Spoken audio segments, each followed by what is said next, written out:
A simple pilgrim's satchel could secretly carry ideas powerful enough to reshape a continent. We often imagine medieval pilgrims as purely spiritual figures, but their sacred journeys created a hidden network that moved dangerous knowledge across borders. This video will reveal how devout travelers became Europe's most unlikely intellectual smugglers, transforming pilgrimage routes into clandestine information highways. You will discover the ingenious methods they used to transmit forbidden science and radical philosophy right under the noses of authorities. How did seemingly innocent pilgrim badges contain coded messages? What hidden meanings lay within their songs and stories? By the end, you will understand how this underground system of knowledge transfer secretly laid the groundwork for the Renaissance. What does it truly take to keep an idea moving when powerful forces want it silenced? A pilgrim's journey was a shield of perfect legitimacy. While authorities watched for overt acts of rebellion, they saw only devotion in the slow, determined footsteps of travelers heading to Santiago de Compostela or Jerusalem. This spiritual quest was their greatest protection, a cloak of faith that rendered their other activities nearly invisible. Think of the routes they walked, the Camino de Santiago, for instance, not as a single path but as a sprawling web connecting towns, monasteries, and universities. At each stop, a pilgrim would rest, share a meal, and exchange news. And what was this news? It was often more than just stories of miracles. Tucked between the pages of a prayer book, you might find notes questioning the nature of the cosmos. Wrapped in spare cloth could be a carefully copied diagram for a new kind of water mill, its engineering principles too radical for local lords to approve. The pilgrim's satchel became a hidden library, its contents a mixture of the sacred and the dangerously new. Church authorities, of course, sought to control the flow of information, restricting texts that challenged established doctrine. But how could they possibly search every pilgrim? To do so would be to violate the sanctity of the journey itself. This is the brilliant, unspoken bargain at the heart of the system. The very rules designed to protect the pilgrimage also protected the secret knowledge moving within it. The devout traveler, therefore, carried a dual burden, the weight of their own salvation and the weight of ideas that could reshape the world. What kind of courage did it take to walk 1,000 miles with such a dangerous cargo? So what did this dangerous cargo actually look like? It rarely appeared as a bold, forbidden book. Instead, it was hidden in plain sight. One of the most common methods was the concealed manuscript. A pilgrim's prayer book, worn from use, was the perfect hiding place. A skilled scribe could carefully unstitch the binding, slip a few pages of a scientific treatise or a philosophical argument inside, and then sew the book back together. To any inspecting eye, it was a text of pure devotion. But between the lines of familiar psalms, a completely different conversation was happening. Some took this concealment a step further, using invisible ink made from simple lemon juice. They would write their radical thoughts in the margins of a permitted text, and the writing would only become visible when the page was warmed by a candle flame or a hearth. This was knowledge that literally had to be brought into the light.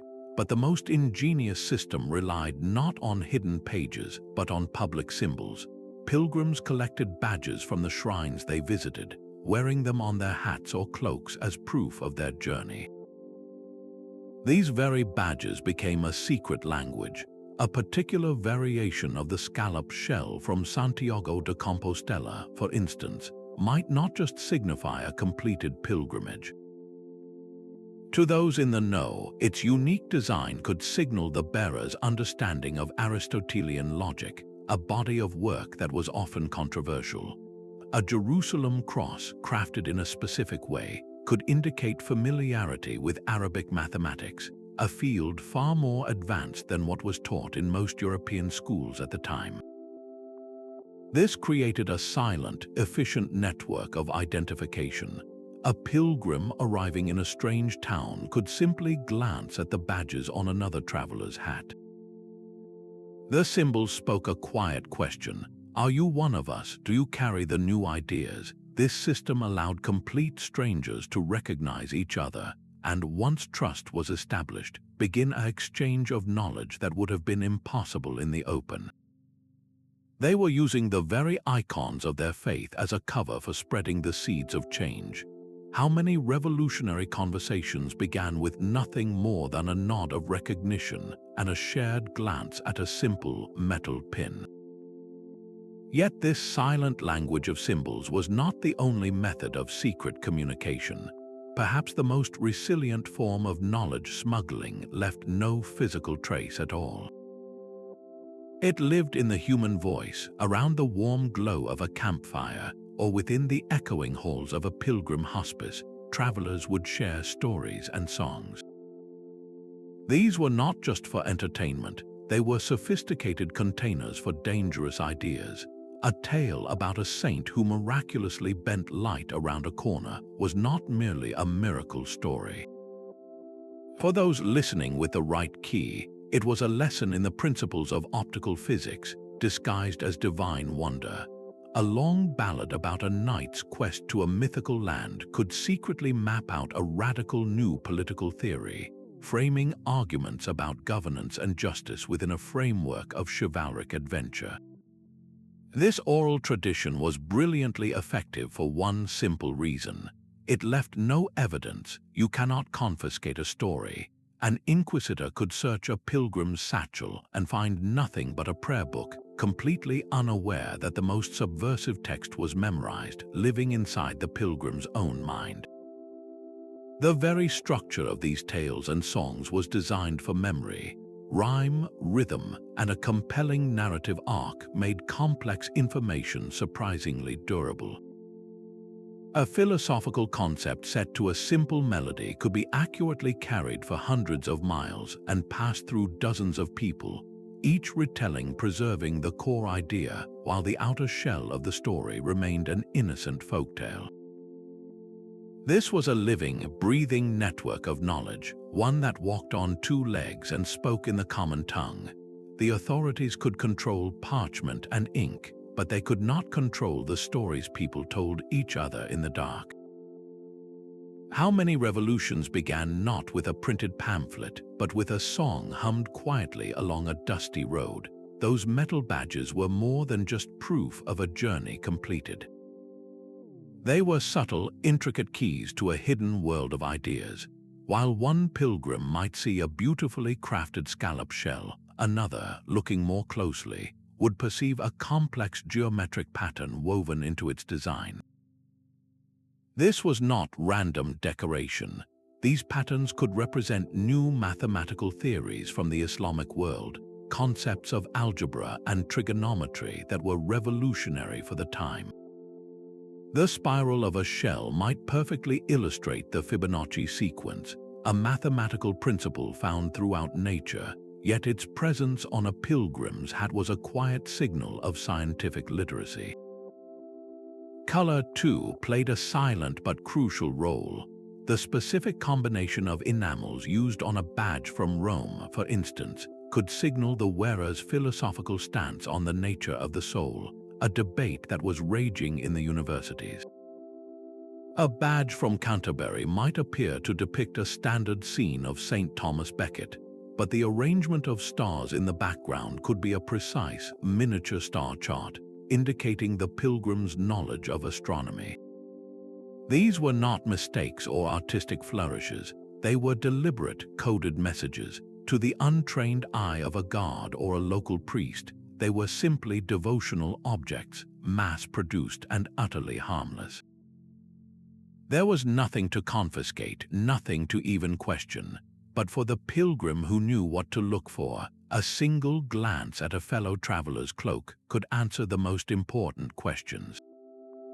Are you a student of the new astronomy?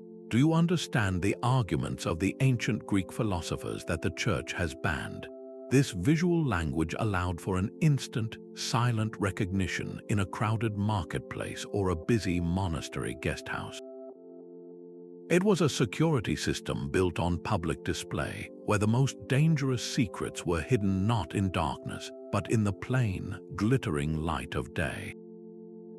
How many profound intellectual partnerships began with nothing more than a shared appreciation for the geometry on a piece of cheap, stamped metal, but the most secure method of all involved objects considered too sacred to question. The bustling trade in religious relics, from fragments of saints' bones to slivers of the true cross, created a perfect and unsuspected channel.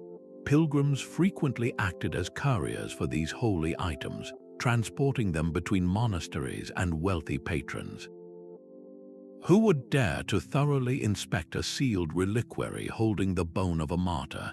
This divine protection was a shield for a very different kind of content.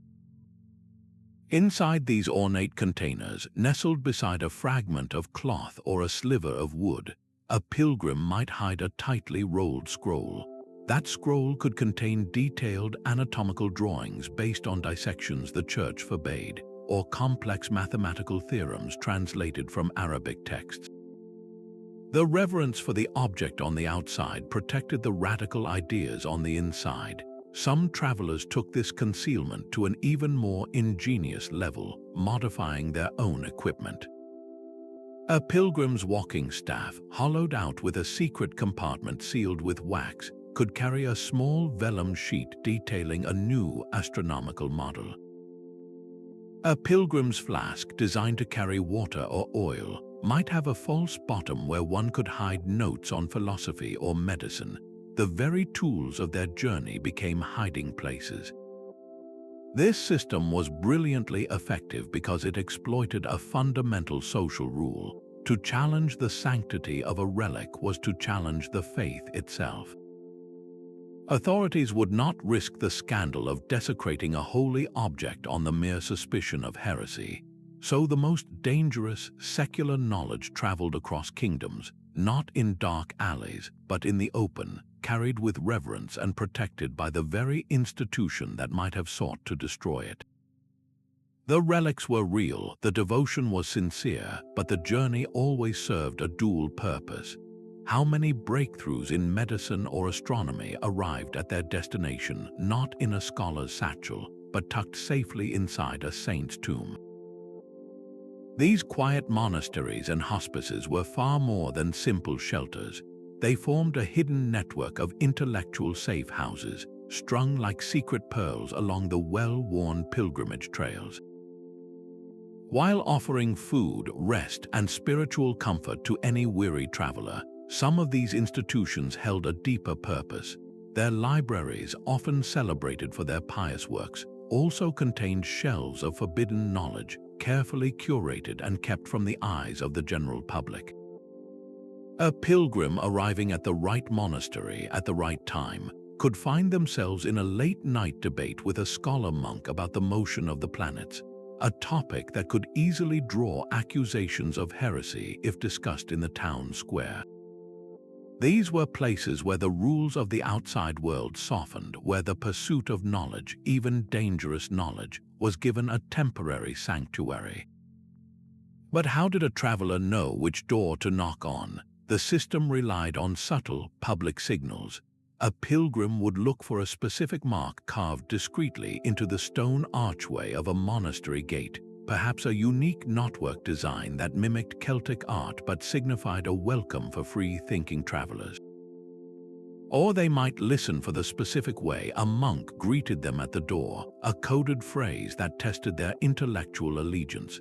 A simple request for shelter might be met with a question about the purpose of one's journey.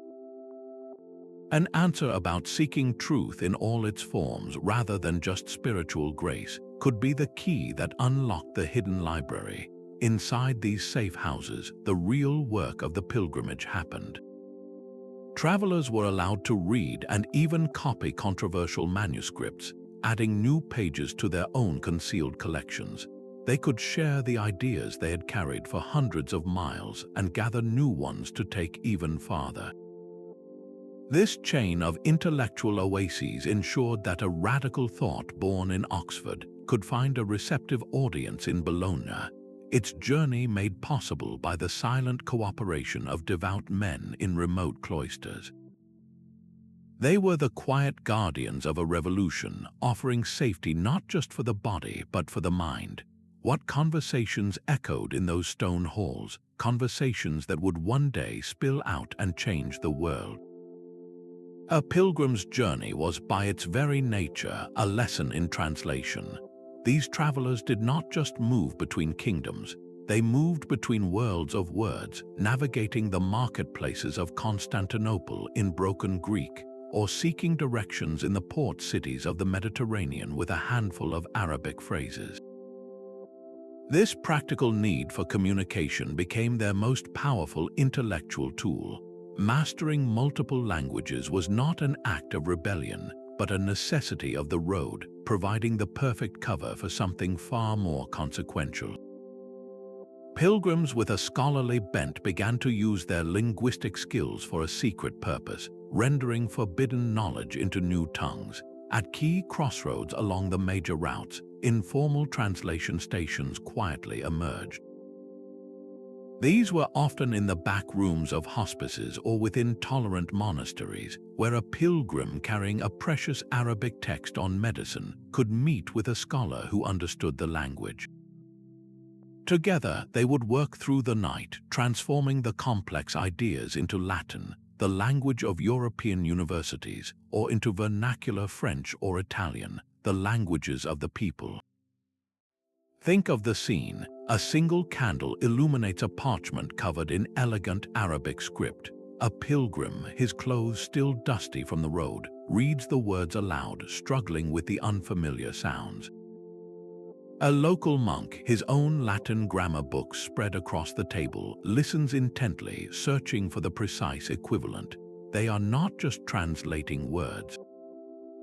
They are smuggling an entire concept, a new way of understanding the human body or the movement of the stars, across a vast linguistic border.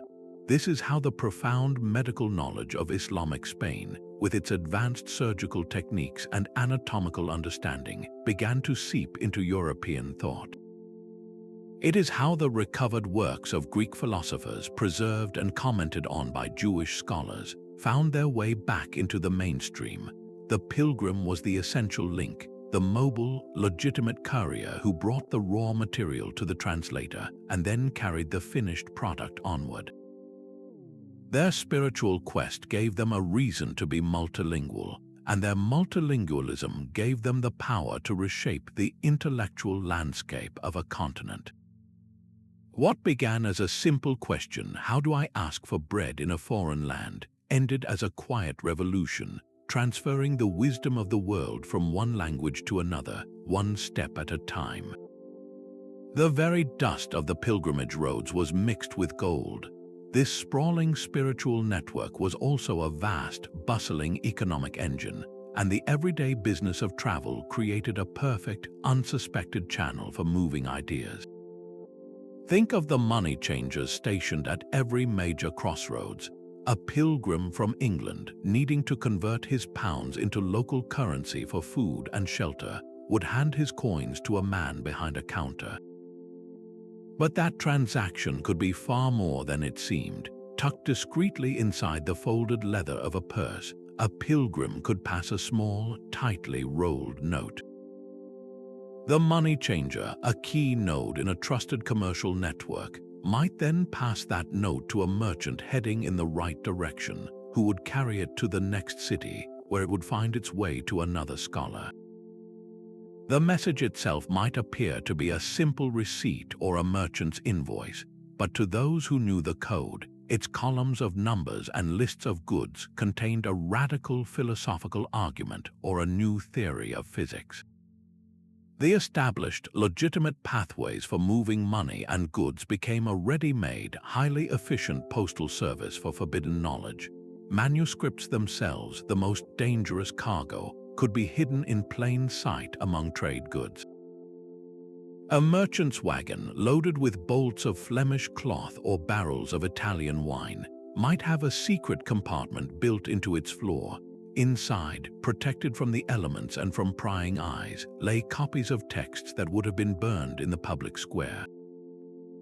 The pilgrim, acting as a guide or a paying passenger, would accompany this shipment, his spiritual journey providing the perfect cover for its delivery. Local authorities along these prosperous routes often turned a blind eye to such irregularities. The constant flow of pilgrims meant a constant flow of silver and gold into their towns. Inns were full, taverns thrived, and local artisans sold their wares. Challenging a wealthy merchant's cargo or interrogating a devout pilgrim was bad for business. A certain amount of intellectual friction was a price worth paying for economic stability. This created pockets of unusual freedom in otherwise rigid societies, little zones where new ideas could be discussed in a tavern's back room without immediate fear of reprisal. The pursuit of truth, it turned, was quietly funded by the very practical business of travel and trade. How many world-changing ideas arrived at their destination, not with a dramatic proclamation, but stamped with a merchant's seal and smelling faintly of spice and sea salt. The Camino de Santiago was Europe's most vibrant intellectual bloodstream. This sprawling network of paths, all leading to the shrine of St. James, did far more than guide feet toward a holy destination. It channeled the most radical thoughts of the age across mountains and borders. Imagine a traveler from Germany, steeped in a new Christian mysticism, sharing a meal in a crowded Navarran hostel with a Jewish physician from France.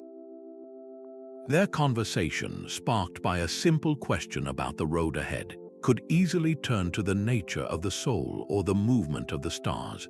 A pilgrim from England, carrying a forbidden text on logic, might find a willing debate partner in a scholar from Islamic Al-Andalus, their discussion continuing for days as they walked side by side through the Pyrenees. This was the Camino's hidden curriculum. The journey itself was the classroom, and the lessons were not written on parchment but exchanged in conversation under the open sky. The established rhythm of the walk fostered this deep exchange. Each day's travel ended at a known stopping point, a monastery or a hospice, where the debates begun on the trail could continue late into the night. The physical hardship of the journey stripped away pretension. A lord and a commoner, both equally footsore and hungry, found themselves on a level footing, able to argue philosophy as peers. This constant churn of people and perspectives created a unique environment where ideas were not just carried, but were actively tested and refined. A theological argument that seemed solid in Paris might be challenged and reshaped by the time the pilgrim reached Lyon, its weaknesses exposed by a chance encounter with a traveler from a different intellectual tradition. The Camino did not merely transport finished ideas. It served as a giant, mobile workshop where knowledge was assembled, piece by piece, from the diverse materials its travelers brought with them. What began as a trickle of isolated thoughts in distant lands converged into a powerful river of collective understanding, all flowing toward the same sea. How many of the foundational ideas of the Renaissance were first whispered not in a university hall, but on a dusty path in northern Spain between two strangers who would never meet again? The road to Jerusalem was the ultimate education. A pilgrim who survived the immense hardship of that journey did not just visit a holy site, they walked directly into the heart of the world's most advanced knowledge. After months of treacherous travel, a European pilgrim would finally arrive in a city like Antioch or Alexandria, and the world they knew would be turned upside down. In the hospitals of the Islamic world, they witnessed medical procedures far beyond anything practiced in Europe. They saw physicians using anesthesia, performing complex surgeries, and diagnosing illnesses with a precision that seemed miraculous. In the observatories of the East, they learned of stars and planets mapped with breathtaking accuracy, using mathematical models that European universities had yet to dream of. These pilgrims, often educated men and women themselves, were not just tourists, they were sponges, desperately absorbing every new concept they encountered. They sat in the bustling markets of Constantinople, listening to debates between Byzantine philosophers who had preserved the works of Plato and Aristotle for centuries. They encountered Jewish scholars in the quiet quarters of Jerusalem, discussing mystical traditions that offered a completely different path to understanding the divine. This was not a simple transfer of facts, it was a profound cross-cultural fertilization. The pilgrims' own worldview, built on European scholasticism, was suddenly confronted with a dozen competing and often superior systems of thought. They had to reconcile their faith with the advanced astronomy of scholars who used different instruments and reached different conclusions about the heavens. They had to question their own medicine when faced with doctors who could successfully treat diseases that were death sentences back home. The very difficulty of the pilgrimage ensured that these ideas were carried back by the most capable minds. Only the most determined, resourceful, and often well-connected individuals could complete such a voyage. They were precisely the people who could understand the complex knowledge they found, and more importantly, find ways to translate it and transmit it upon their return. They came home changed, their minds stocked with intellectual contraband more valuable than any relic. How could you see a surgeon in Cairo save a life with a technique unknown in Paris and not feel compelled to share that knowledge, no matter the risk? The most dangerous ideas a pilgrim carried were not about science but about power. While kings and bishops focused on guarding their borders against armies, they failed to notice the quiet migration of concepts that would one day undermine their very authority. Pilgrims returning from the bustling republics of Italy, for instance, brought back more than just blessings from Rome. They carried stories of a different way to govern, tales of merchant councils and elected leaders that sparked a radical question in the minds of Northern Europeans. Why should birth alone decide who rules? This was not a formal political treatise, but a seed of an idea, shared in the common language of storytelling around a fire. At the same time, pilgrims on the road to Canterbury absorbed very different theories. They heard arguments from French scholars about the divine right of kings, a concept that centralized immense authority in a single monarch. This idea, too, traveled freely, carried back to England by travelers who had debated it in the cloisters of French cathedrals.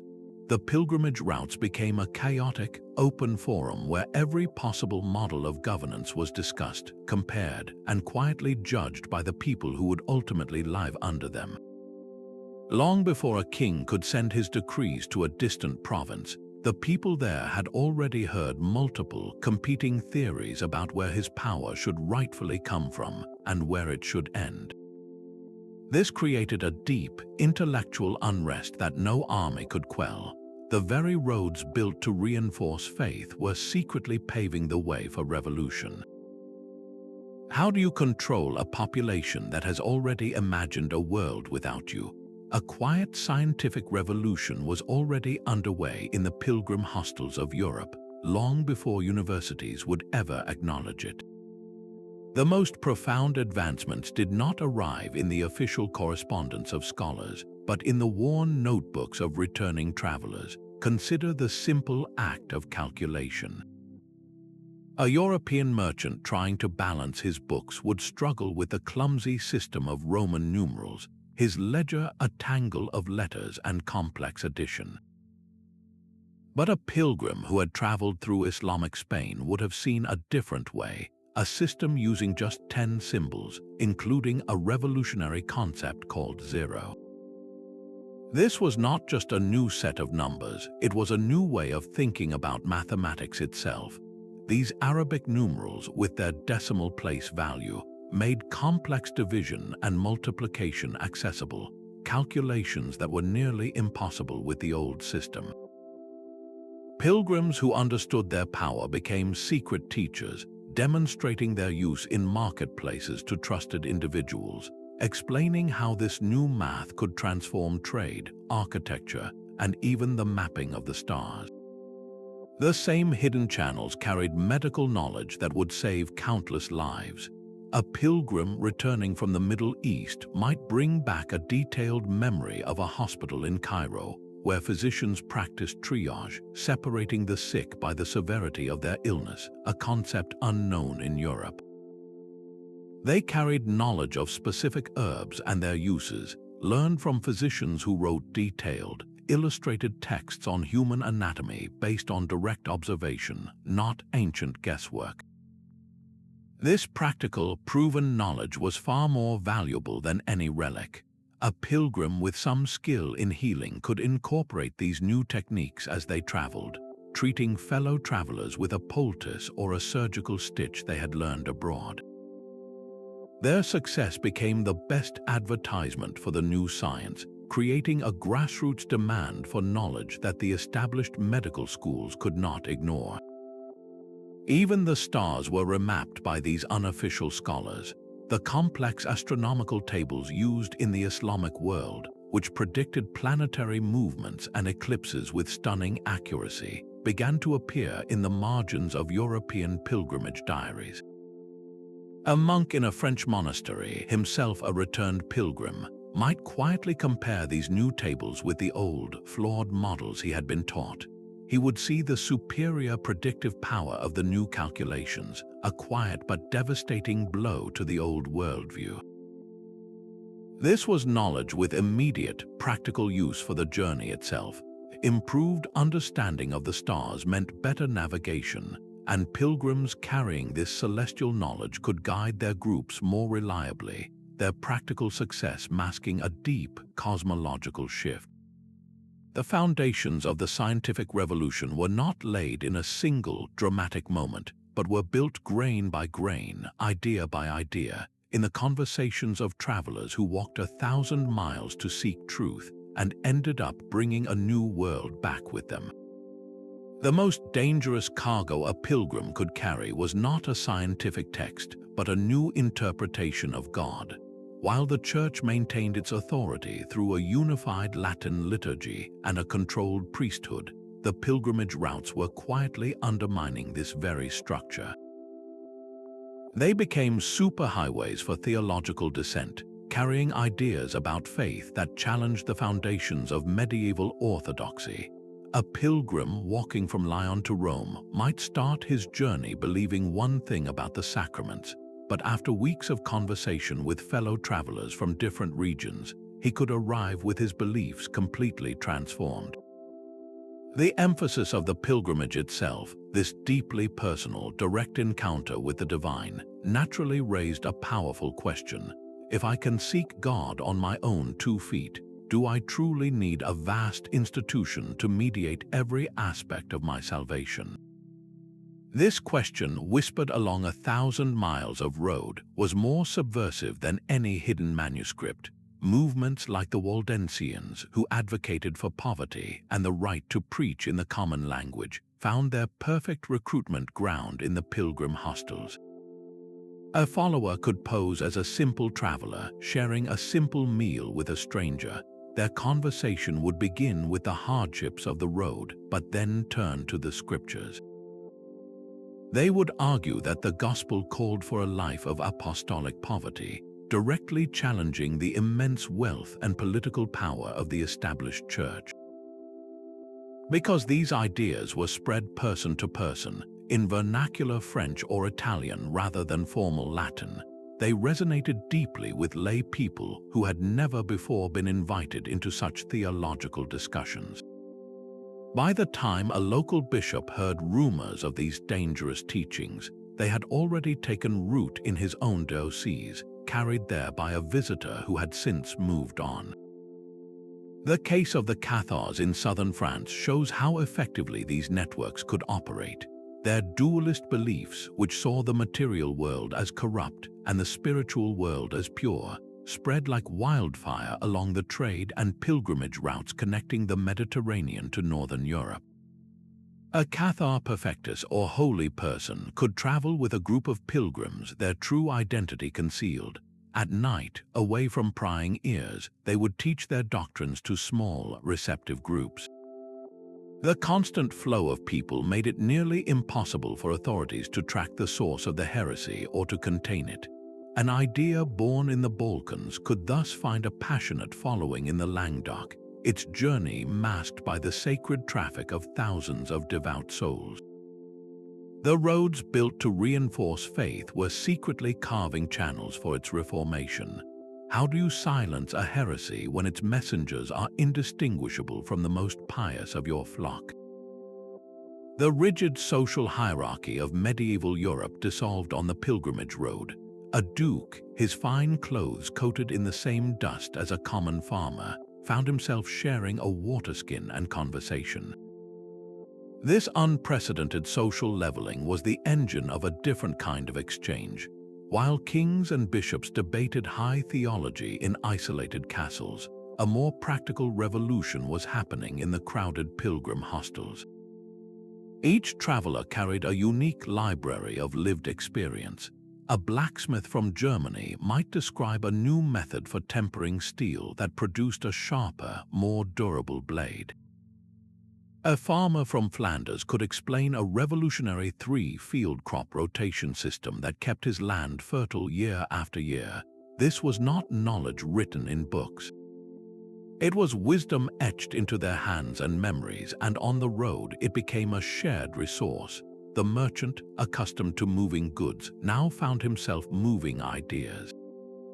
He might sit with a group of weary travelers and demonstrate the use of a counting board, explaining the principles of double-entry bookkeeping he had learned in the Italian city-states.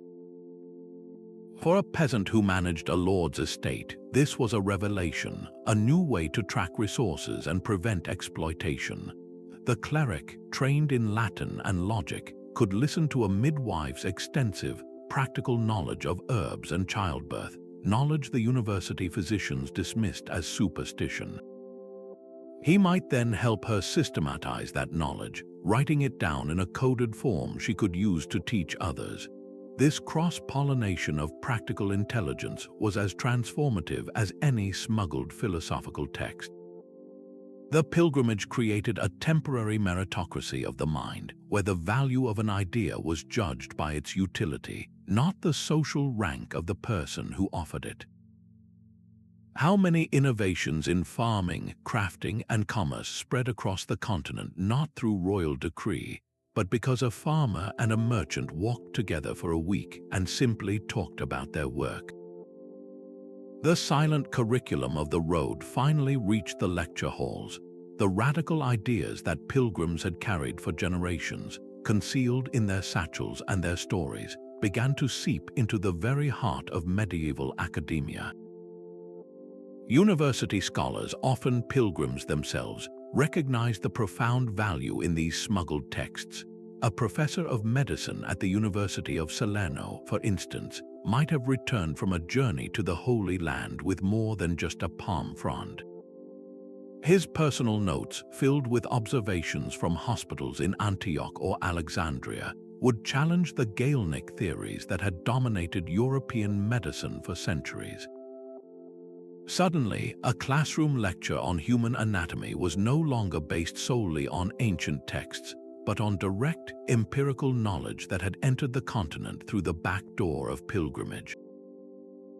This was not a formal transfer, but a quiet infiltration of the establishment by the very ideas it had once sought to control.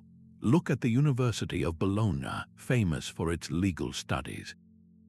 The rigorous methods of Roman law were being revitalized, but the intellectual tools for this revival often came from unexpected places. The logical frameworks of Aristotle, painstakingly translated from Arabic copies carried by pilgrims, provided scholars with a new way to analyze and systematize legal principles. A debate over property rights in a Bologna lecture hall was in part fueled by a philosophical text that had entered Italy hidden inside a reliquary. Similarly, at the University of Paris, the most heated theological debates were frequently sparked by concepts that had traveled the pilgrimage routes. The works of the Jewish philosopher Maimonides discussing the relationship between faith and reason became central to arguments among Parisian masters. These texts passed from hand to trusted hand along the Camino, provided the intellectual friction that generated Europe's first great university's brightest sparks. Even Oxford's early scientific inquiries were built on this smuggled foundation. The questions asked in its halls about optics, motion, and the nature of matter were questions that pilgrims had first encountered in the markets of Constantinople or the observatories of the East. A scholar like Robert Grosseteste, exploring the nature of light and color, was able to do so because he had access to Arabic commentaries on Greek science, texts that had almost certainly reached England through the network of monastic safe houses dotting the pilgrimage trails. The university curriculum was not created in a vacuum. It was assembled piece by piece from the intellectual loot that devout travelers had brought home. The emerging degree programs in the liberal arts were, in many ways, a formalization of the very knowledge that had been moving underground for decades. How many official university texts began their life as a pilgrim's secret, scribbled in the margins of a prayer book by candlelight? This underground river of ideas did not just feed the universities, it created them, providing the raw material for the intellectual revolution we call the Renaissance. The pilgrims' most accurate maps were not drawn on parchment, but etched into memory. After walking for months across the varied landscapes of Europe, these travelers developed a practical, first-hand understanding of the world that often clashed with the fanciful illustrations in monastery libraries. Official maps of the era might depict Jerusalem as the literal center of the world, surrounded by mythical beasts and biblical kingdoms, but a pilgrim who had actually been there knew the truth. They knew the precise curve of a coastline, the best mountain pass to take in autumn, and which river fords were safest after a spring rain. This was living, breathing geography, passed not through formal charts, but through the rhythmic cadence of shared footsteps and hushed conversations around a fire. A pilgrim from England planning his route to Rome would not consult a costly and often inaccurate mappa mundi. Instead, he would seek out a traveler who had just returned, asking for the latest news on the state of the Alpine passes or the political stability of northern Italy. This created a dynamic, constantly updated network of geographical intelligence, far more reliable than any single authoritative source.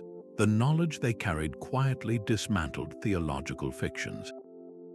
A cleric might preach that the equator was a ring of fire no man could cross, but a pilgrim who had spoken with Moorish merchants in Spain could report that ships regularly sailed south of it and returned with tales of thriving lands. These quiet corrections were revolutionary. They replaced dogma with data, one first-hand account at a time. Pilgrims returning from the Holy Land did not just bring back palm fronds. They brought back meticulous mental records of Mediterranean currents, the layout of harbors, and the navigation marks used by local sailors. This was priceless information for any future merchant or explorer.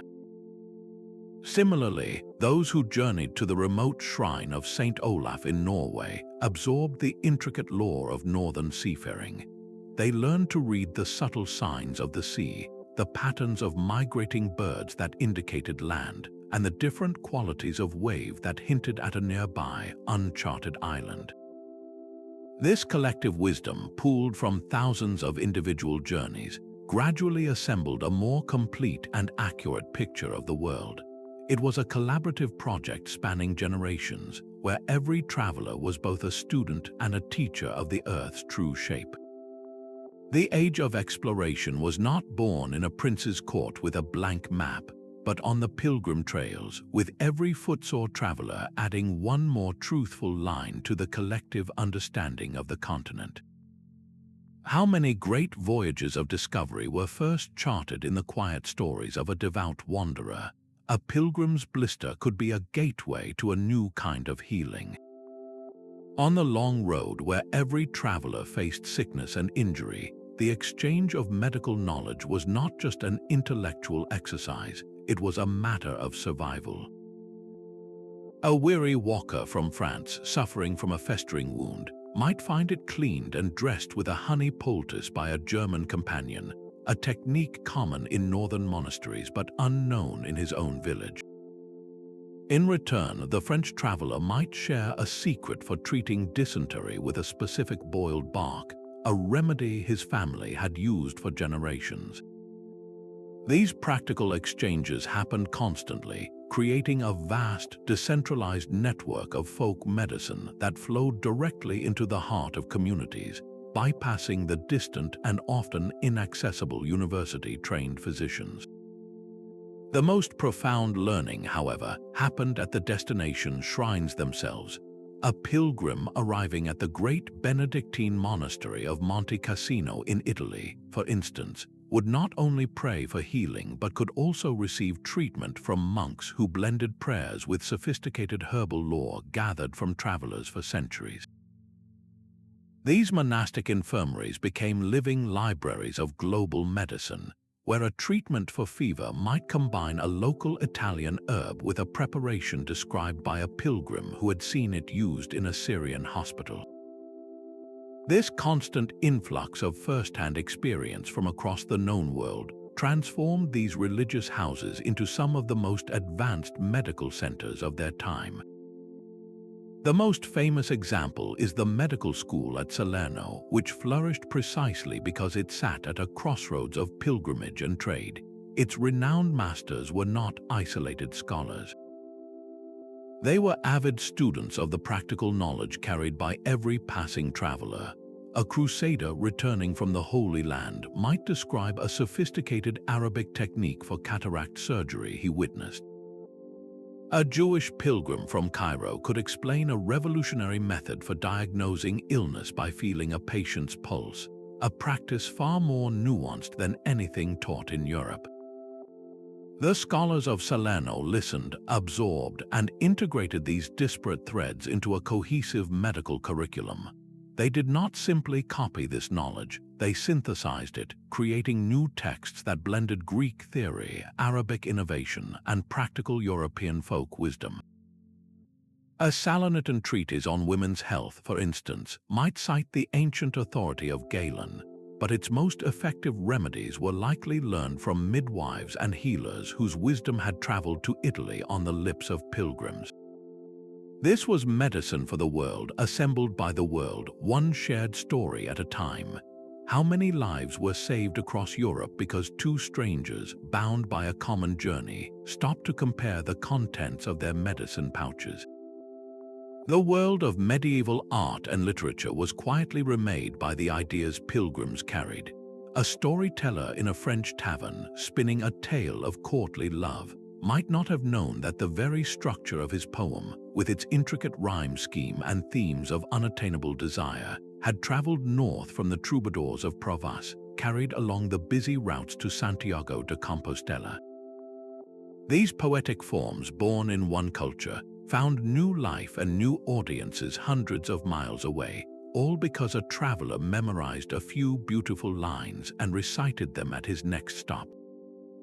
This was not mere imitation, it was creative fusion.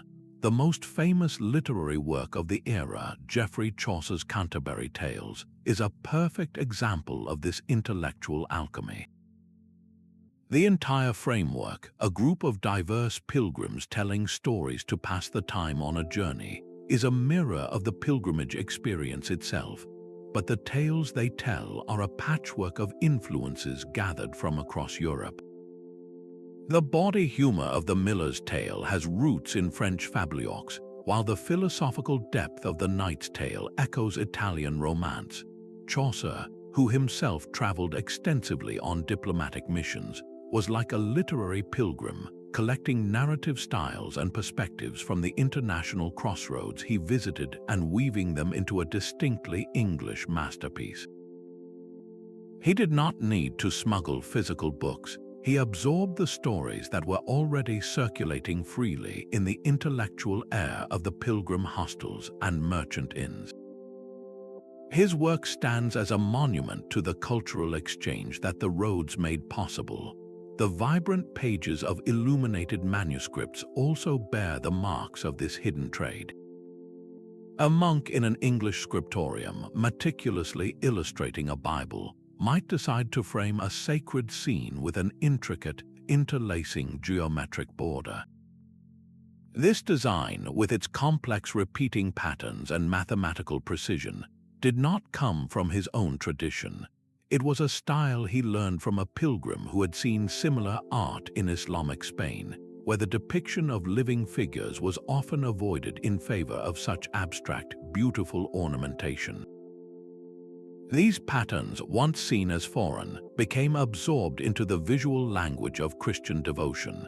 Even the brilliant lapis lazuli blue that fills so many medieval skies in these books owes its presence to trade routes frequented by pilgrims, carrying the precious stone from mines in distant Afghanistan to the workshops of European artists.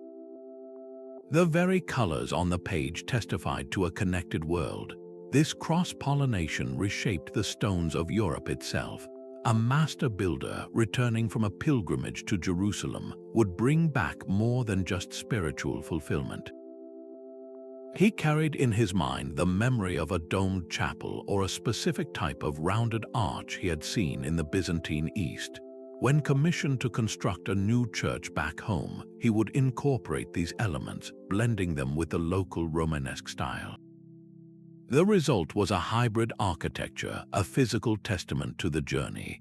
A cathedral in France might suddenly feature a dome that echoed the Church of the Holy Sepulchre, while a church in Germany could display carved figures whose flowing robes and serene expressions were inspired by icons from Constantinople. These buildings were not just places of worship, they were silent libraries of global influence, their very stones whispering of distant lands and the travelers who connected them. The pilgrimage did not just move people, it moved entire aesthetic worlds, forever changing how medieval people told their stories, painted their visions, and built their heavens on earth. A pilgrim's eye for practical problems quietly reshaped the European landscape. These travelers noticed everything, from the way a Spanish farmer's plow cut a cleaner furrow to the unique design of a water wheel they passed in the Italian hills. They carried these observations not as formal blueprints, but as mental notes, ideas to be shared at the next rest stop. The most valuable cargo was often a simple sketch, a rough drawing made in the dirt with a stick, illustrating a more efficient way to gear a mill or brace a roof. A blacksmith from the north, walking with a stonemason from the south, would compare notes on metallurgy and masonry, their conversation blending practical knowledge from two different worlds into a new, better way to build. This was how the most effective technologies spread, not through royal decree, but through the shared language of solving everyday problems. A pilgrim from a region with fast-flowing streams might see, for the first time, an overshot watermill in a slower, lowland river. He would study its design, the careful angle of its paddles that captured more of the water's energy. He might even whittle a small model from a piece of firewood to help him remember. Months later, back in his own village, he would describe this new design to the local millwright. Slowly, almost imperceptibly, the efficiency of grinding grain improved across a continent, one conversation at a time. The same process applied to the very tools that worked the earth. A new type of coulter for a heavy plow, designed to turn the dense, wet soils of northern Europe, might be carried in the mind of a traveler who had witnessed its use in Flanders.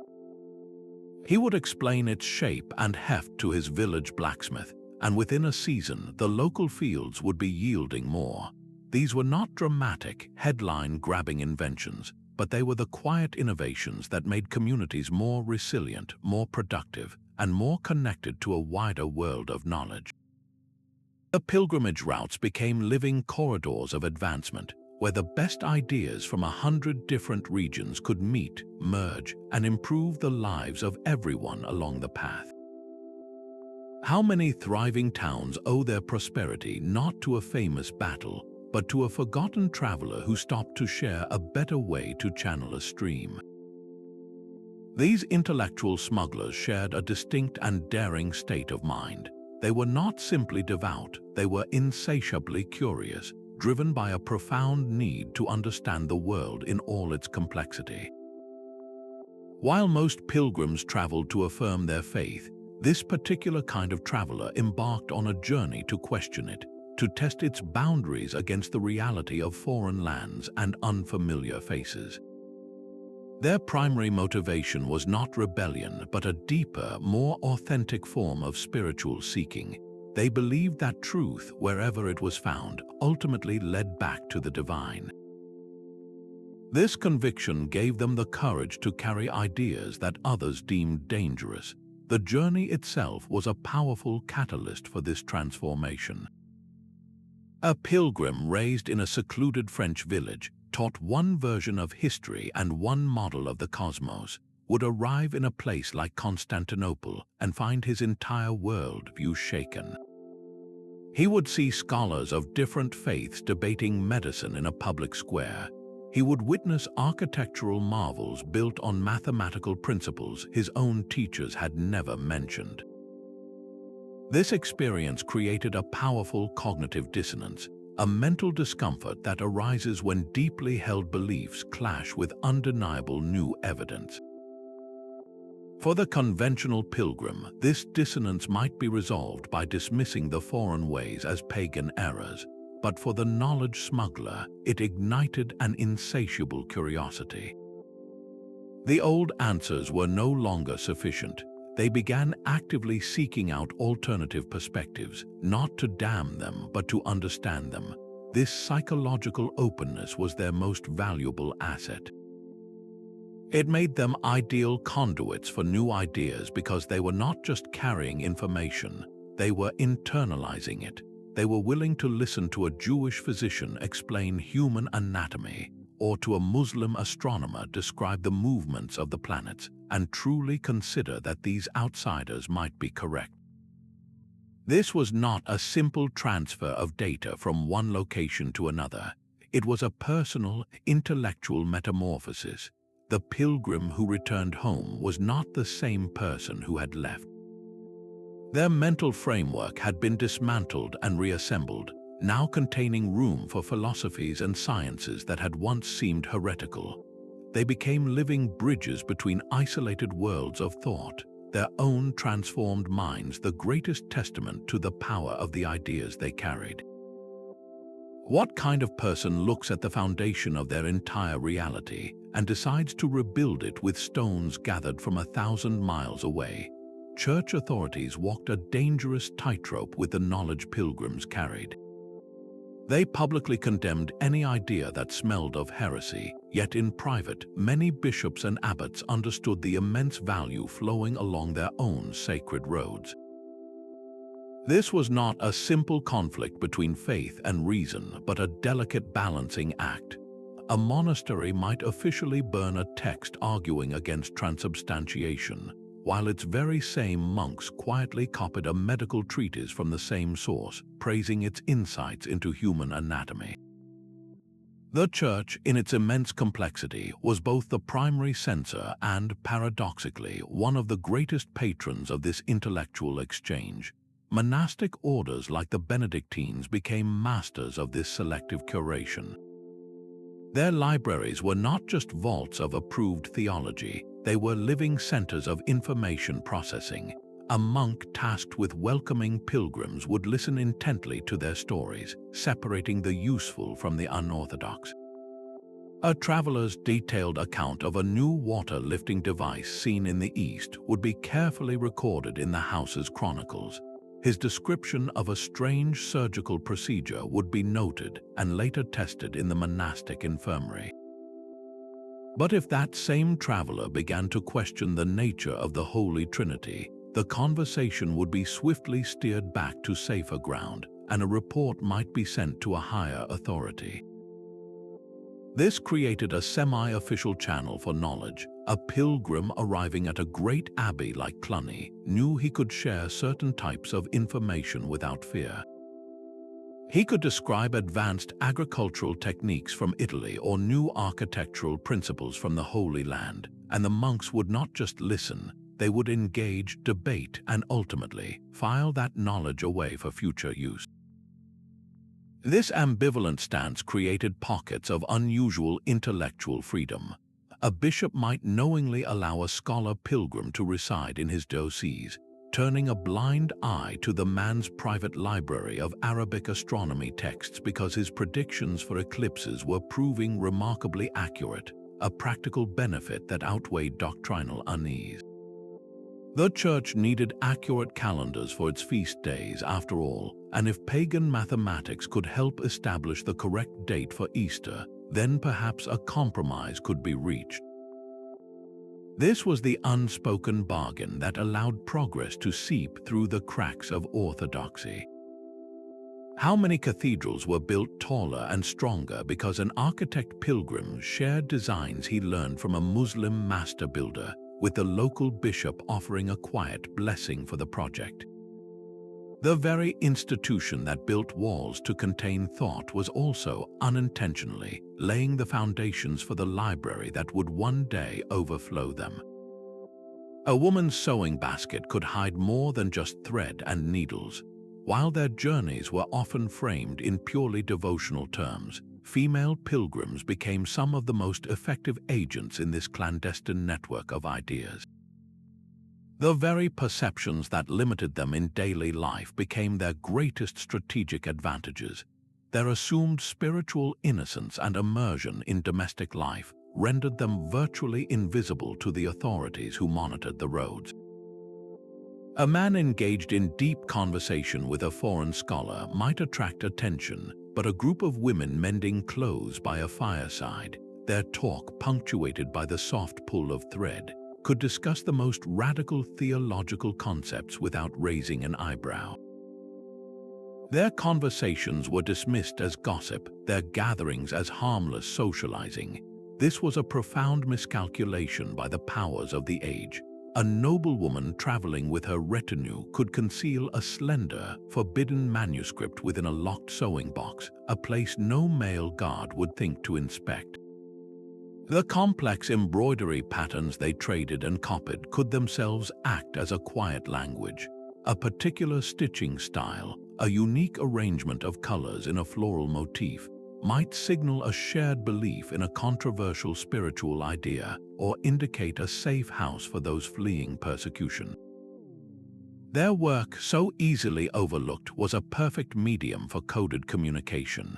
Women like Hildegard of Bingen, though often bound to their cloisters, used the constant flow of pilgrims to and from their monasteries to spread their visionary writings. A visiting pilgrim, perhaps a merchant's wife, would receive a beautifully illuminated copy of Hildegard's scientific and medical texts, her radical ideas on natural philosophy disguised within pages of divine visions. These works would then be carried along trade and pilgrimage routes, their contents discussed in female circles far from the scrutiny of university theologians. Catherine of Siena's immense influence across Italy was propelled by these very networks. Her letters, filled with bold political advice and mystical theology, were carried by a web of devoted followers, many of them women whose pilgrimages provided the legitimate excuse for their travels. They moved between powerful courts and humble villages, their perceived piety opening doors that would have remained closed to men engaged in similar activities. Because they were not seen as formal scholars or theologians, their intellectual exchanges were often interpreted as pious enthusiasm rather than heretical challenge. This unique position allowed them to plant seeds of new thought in fertile ground, their ideas taking root long before the established authorities even knew they were there. How many revolutionary spiritual movements found their first followers not in the lecture halls, but in the quiet courtyards and private chambers where women gathered, their voices a steady, unsuspected current in the river of change. The seasons themselves dictated the pulse of this hidden intellectual trade. Pilgrimage was a spring and summer affair, its rhythms set by the thawing of mountain passes and the lengthening of days. From April to October, the roads swelled with travelers, creating a concentrated, frantic season of exchange. Ideas flowed like meltwater, rushing from all directions into the bustling hostels and market squares. A new philosophical argument from Paris would collide with a medical technique from Cairo, and a merchant's accounting method from Italy would be debated by a dozen different voices in a single evening. This was the season of raw input, a time of gathering and collision. Then, as the autumn winds began to bite and the roads grew treacherous, the great migration of minds would reverse. Pilgrims returned to their homes, their satchels and memories full. The season of transmission gave way to the season of integration. The ideas collected over hundreds of miles now had to be tested in the quiet reality of a local workshop, a village sikt, or a monastery's scriptorium. A new plough design sketched on the road was now carved into wood and tried in the local clay soil. A complex theological concept, passionately argued in a Spanish hostel, was now quietly reflected upon during the long winter nights, its merits weighed against local tradition and personal faith. This was a crucial period of digestion. Not every radical idea survived this transition. Some were found impractical, others too dissonant with local ways, and they were quietly abandoned. This seasonal cycle acted as a natural filter, a quality control system for the entire network. Only the most resilient, adaptable, and valuable concepts proved their worth through the dark, quiet months. When the roads opened again the following spring, the travelers setting out carried a refined version of the previous year's knowledge. The blacksmith now understood the limitations of that new steel alloy and could explain its proper use. The monk had developed a clearer argument for that controversial bit of astronomy, having spent the winter reconciling it with scripture. The knowledge that re-entered the stream was stronger, more practical, and more persuasive. This cyclical process meant that ideas did not just spread, they evolved. They were honed by application and debate across generations of travelers, each cohort building upon the refined understanding of the last. A medical insight from a pilgrim in the 1250s might, by the 1300s, have been stripped of its superstitious elements and bolstered by practical evidence from a dozen different regions, arriving at its destination as a proven, effective treatment. The winter was not a time of silence but of fermentation, where the seeds gathered in the summer's heat were given time to take root. How many world-changing ideas owe their lasting power not to a single journey, but to this patient, seasonal process of sharing, testing, and perfecting? That ancient network of footpaths and whispered conversations established a blueprint that feels startlingly familiar today. The medieval pilgrimage routes operated much like a physical, human-powered version of the Internet. Both systems are built on a decentralized design where information does not flow from a single, central source. Just as a pilgrim could bypass a hostile lord's territory by taking a different path, digital information today can route around censorship and firewalls, finding alternative pathways to its destination. This structural similarity reveals a timeless truth about how knowledge naturally wants to move, resisting any attempt to fully bottle it up. The struggle we see today between massive platforms trying to control information and users finding ways to share it freely is not a new conflict. It is a modern chapter in a very old story, one first written in the dust of the Camino. The Pilgrims' methods for securing their dangerous cargo also have direct digital descendants. Their use of coded symbols on public badges is the medieval equivalent of using steganography to hide a secret message within an ordinary-looking digital image file. The intricate trust networks they built, where a specific handshake or a carved symbol on a monastery gate granted access to a hidden library, functioned exactly like a modern, invitation-only online forum or a secure, encrypted chat group. They leveraged the existing, trusted infrastructure of their time, the sacred routes and the respected institution of pilgrimage, just as modern encrypted messages often travel hidden within the seemingly innocent traffic of popular social media apps or gaming platforms. This is not a coincidence, it is a pattern of human ingenuity. Whenever a channel for communication exists, people will find a way to use it to share what they truly care about, especially when powerful forces would prefer that knowledge remain silent. The medieval pilgrims did not have fiber optic cables, but they had something just as powerful, a shared desire for truth and a web of human connections that could not be easily severed. Their legacy reminds us that the core of any information network is not its technology, but the human need to connect, to learn, and to speak freely.